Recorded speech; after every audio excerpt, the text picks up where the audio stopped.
So, for this week's discussion, when I was going through the disciplinary list for counselors in Pennsylvania, most of the list consisted of counselors that failed to pay a civil penalty.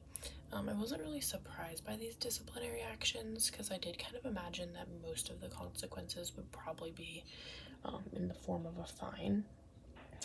I was actually slightly surprised by how expensive some of the fines were. A lot of them were around like $500, but I did see multiple that were like $2,000 or $3,000, and I was a little bit surprised by how expensive those were.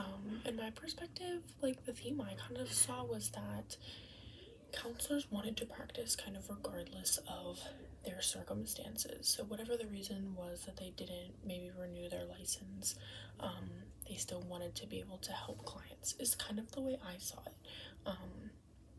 And it almost just kind of plays on the fact that counselors, are part of a helping kind of career where, this helping profession, you want to be able to help people maybe regardless of your circumstances, and that landed them in some trouble. It seems like they were obviously wrong by not renewing their license or paying a fine, but I almost feel like they were so destined to help that they didn't want to take that time away. Regardless, obviously, counselors have to be on top of things like this.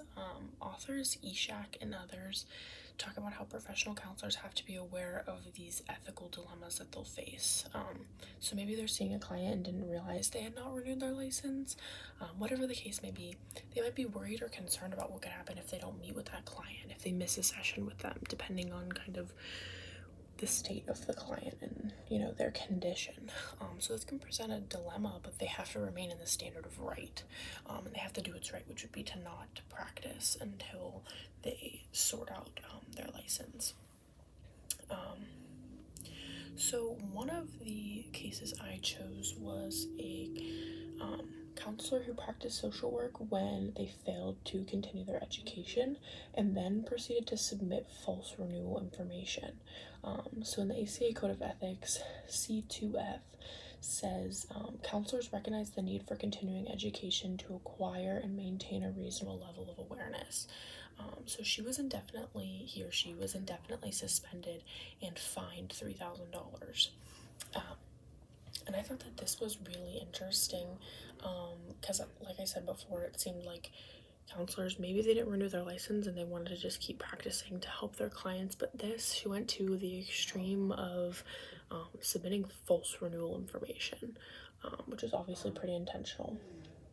Cohen and others tracked trends of the most common ethical violations. I thought this was pretty interesting, and they found that the most common was failure to acquire the required numbers of continuing education. So that was similar to the case that I had chose. So I guess my question is kind of like why that is the case. Like, kind of why. I guess because for me, maybe this doesn't even really make sense, but for me, like, I think continuing education is only going to make you better at your job and is only going to make you stronger in your field, more marketable in your field, and obviously it's required. So it's almost just like, why is that the most, maybe why is that one of the most common ethical violations? It seems like that's kind of an easy one to kind of avoid.